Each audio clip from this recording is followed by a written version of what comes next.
Hello, States of Nation, and welcome to another season preview here. We are in winter, but the spring season is rapidly approaching.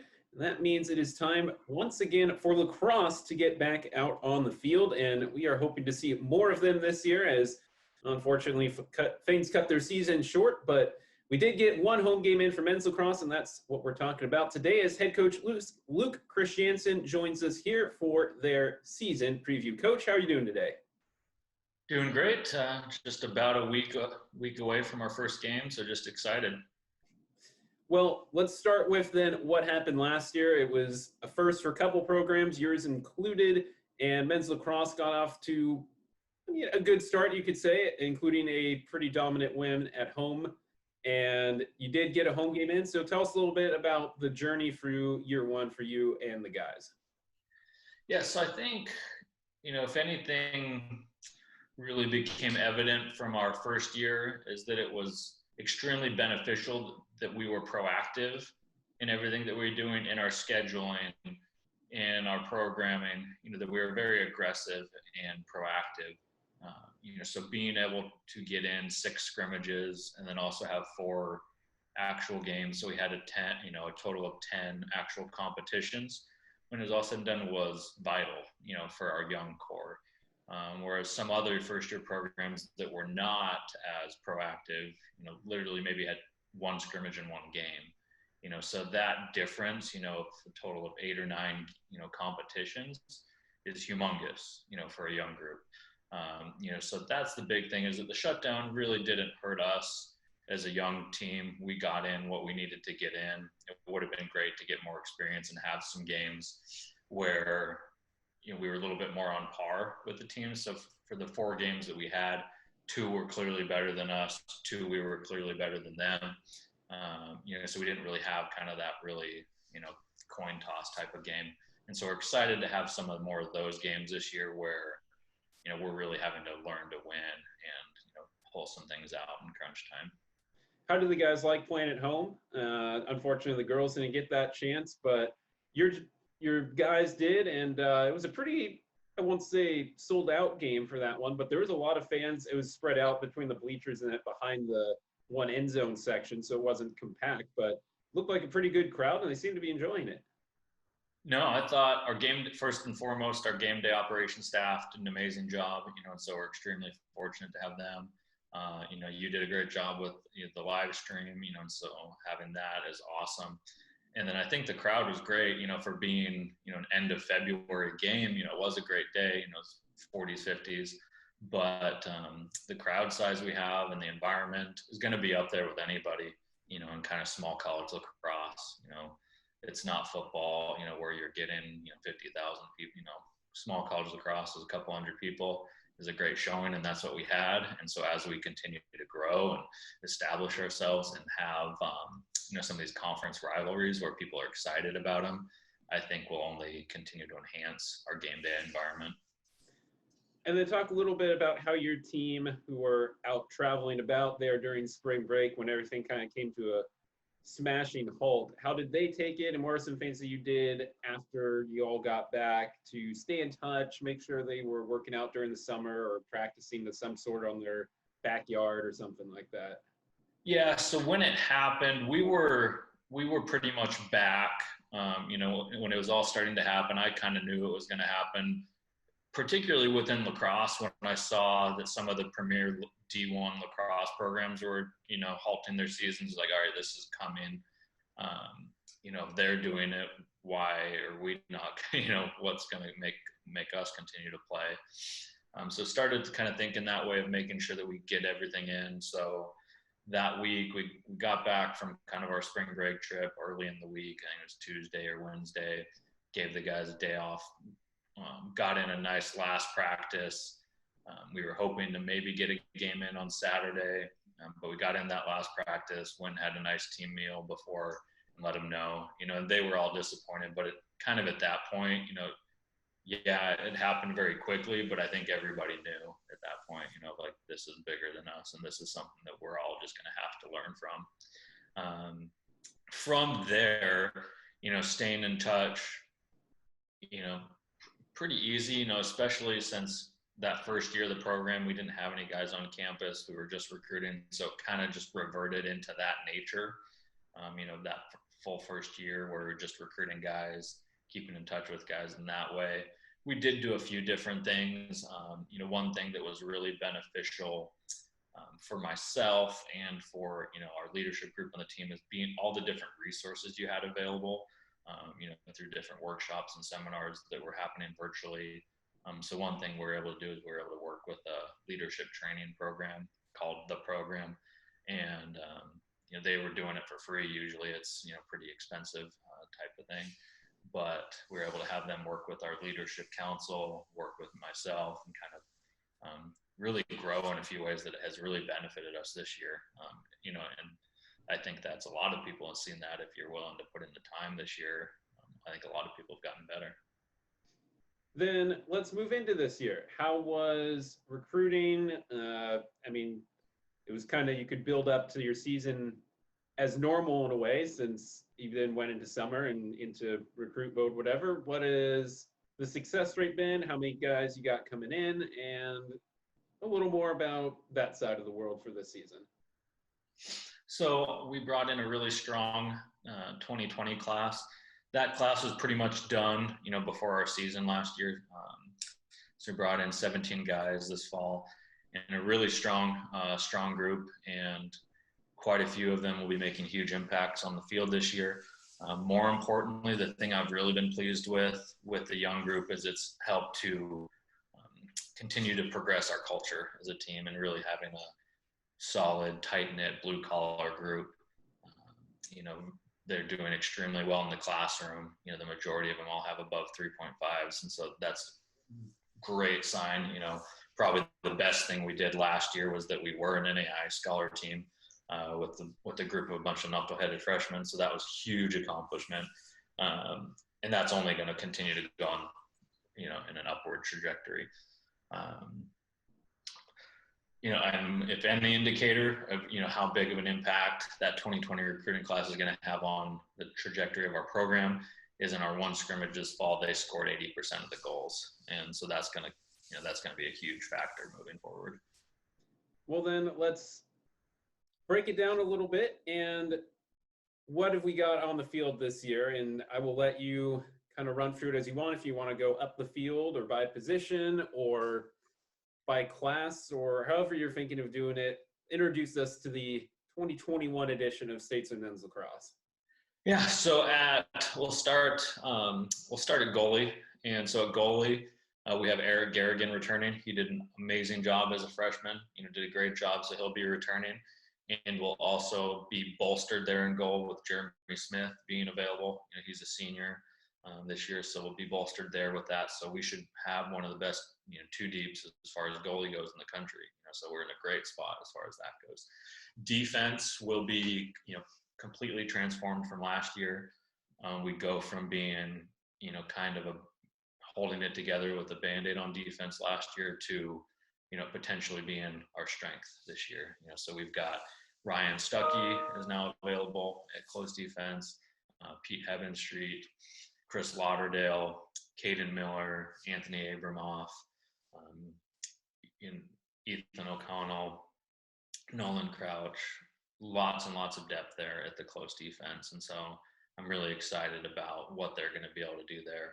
At the LSM, so long stick midfielder, we return Max Standage, and had a great freshman year. He ended up in that last Cumberland's game really having a standout performance, and so he should have a great sophomore year and be one of the better LSMs, throughout the country. At least that's what his potential is.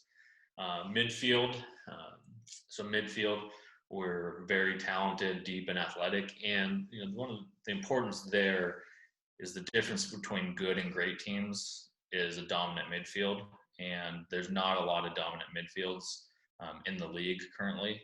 So that's where that difference between good and great comes into factor, and I think that's an area where we made huge strides. So we're bringing back guys there like Carter Lucas, Ashton Johnson, but then we're also adding a lot of talent there with with Eli, with Colin, with Noah. We're moving one of our attack from last year, Ryan Epps, over there to midfield. So we've got a lot of versatility and a lot of scoring ability. And then also on the flip side of that, we're really deep in our defensive midfielder now. Riley West and Jose Merced are going to have huge years there on the defensive midfield side. Ilis Cole and Joshua Bell are going to be huge for us in our transition. Mid at the face-off, you got Ryan Swartz coming back. He had a really good year last year. He did really well, especially considering some of the competition we had. He had a great freshman year. So I think he's going to have a really strong sophomore year. Josh Bell will also be getting reps there at the midfield. Moving on to the attack. At the attack, you should see one of the most athletic and kind of physical attacks in the country.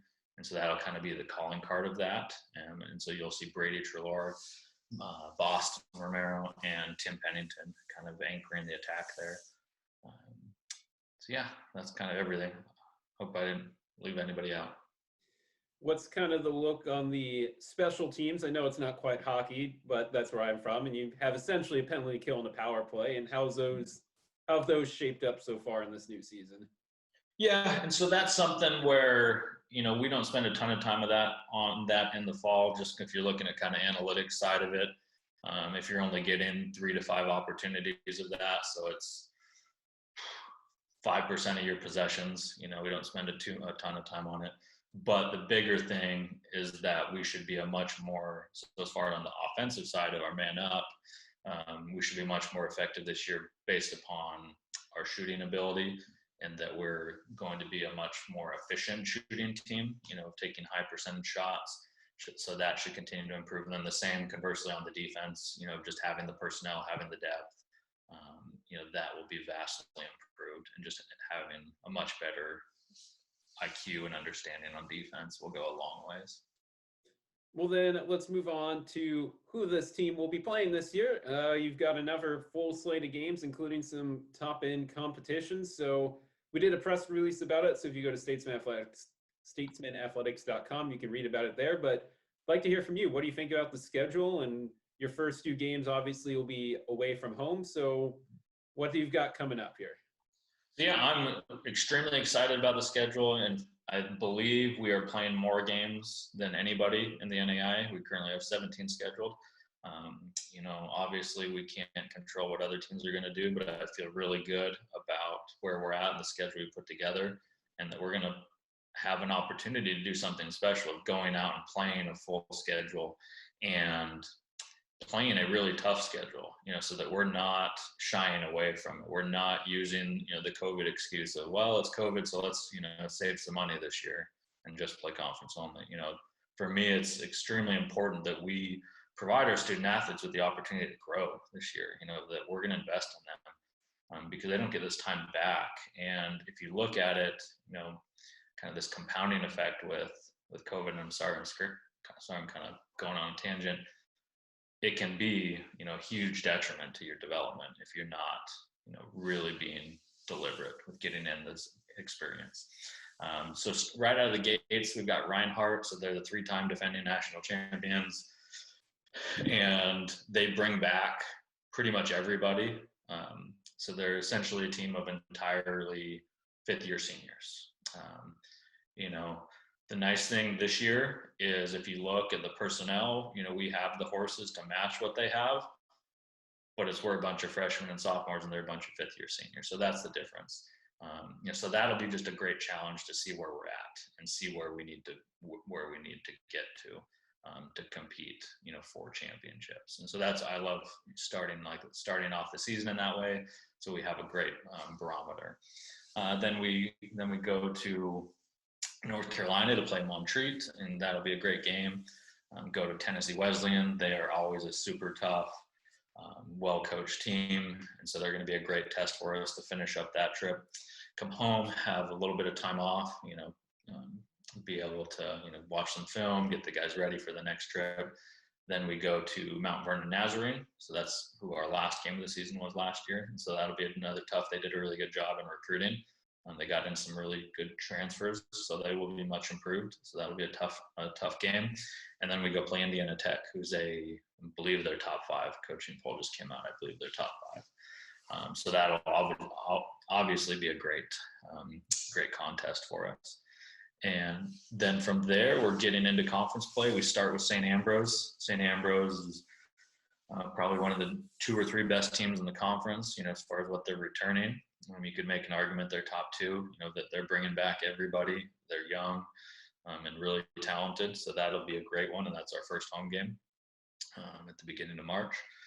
Then we make a nice trip over to Michigan. So we'll play Aquinas and Concordia Ann Arbor.